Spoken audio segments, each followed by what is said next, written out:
Man, I missed you guys. Sorry about missing a video week. Was it just 1 week or 2 weeks? Yeah, I think 2 weeks I missed. Job change stuff, been busy, out of town. Didn't have time to do my honeydews throughout the week, so I have to work all weekend at the house and can't get these videos done, but try to do better. Anyway, update on the truck. Updates. So it was, in fact, the torque converter was not unlocking at speed, and it would lock, which is great, but it wouldn't unlock when you came back down, and so it wanted to drive through the brake pedal and would prevent it from shifting properly. Luckily, since when we did that install, we made that serviceable with just that male and female spade connector. I was able to just unplug it, kind of solve the problem. Now that the reverse side of that is, it won't lock up while you're cruising down the highway, which you sacrifice a few hundred RPM, which kind of sucks. I don't know if you can tell, but had the windows tinted yesterday, put 5% all the way around, and you know, it doesn't look that bad from your guys' view. And it's pretty cloudy outside today, but man, that sun on the back of your neck, being this close, is awful. Also, got the door handles, and that is a nice little kit from eBay, and one of them already broke on the driver's side, so thrilled about that. I guess they're going to send me a new one.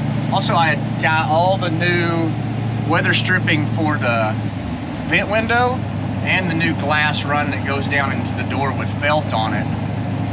Unfortunately, you can't get this aluminum piece that goes down into the door, kind of that front track or that divider.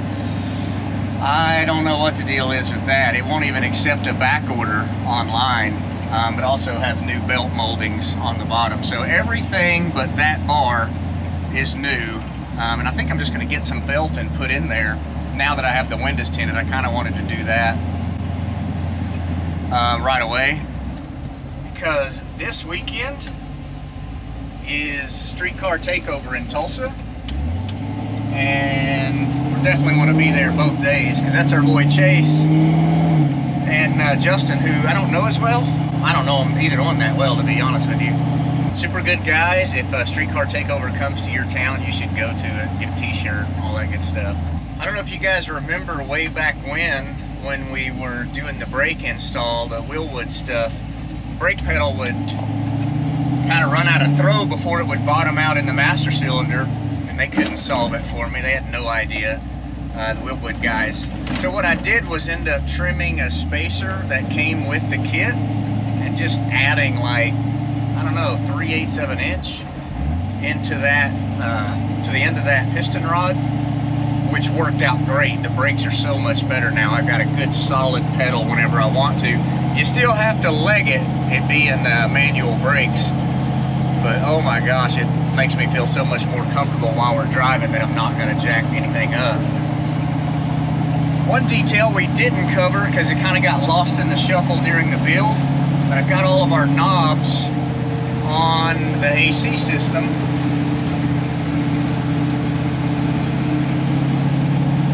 And that sucker works really well. They now have my 100% endorsement, those guys at Resto Mod Air. Slow people.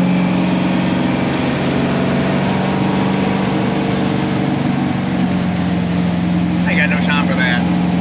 Anyway, when I get to where I'm going to pick my wife up right now, and I'm still waiting on the 6-in-1 speedometer.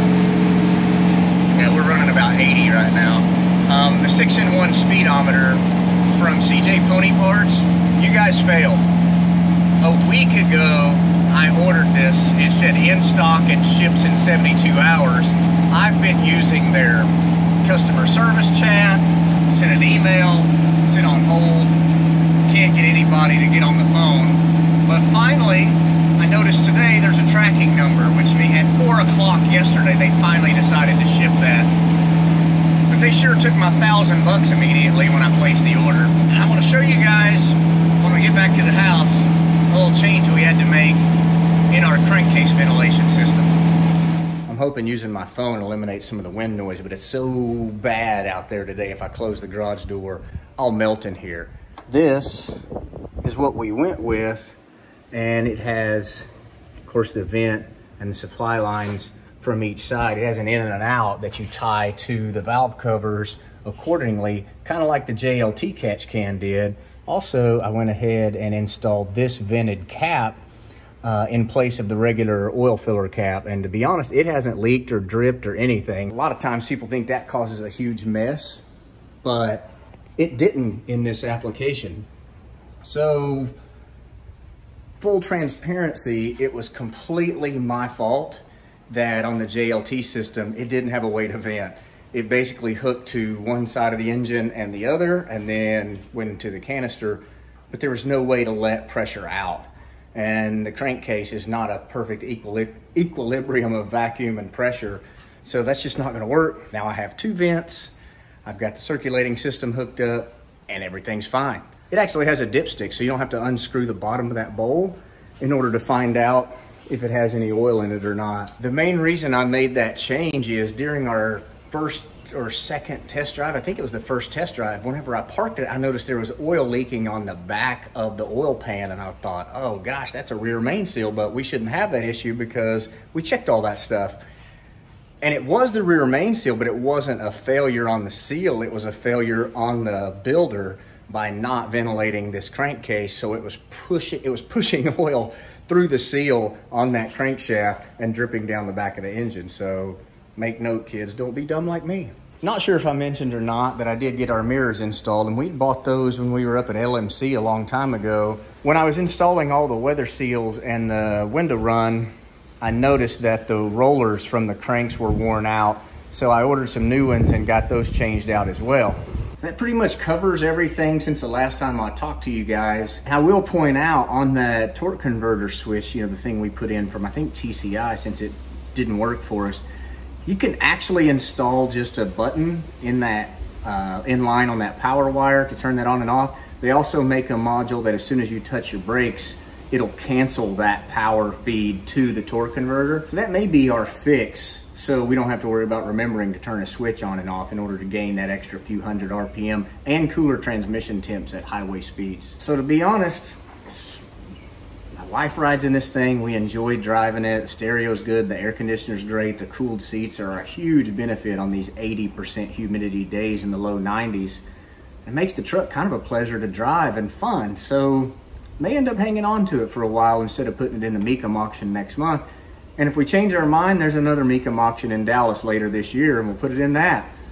So I'll see you guys next week when I post up a video for Streetcar Takeover Tulsa.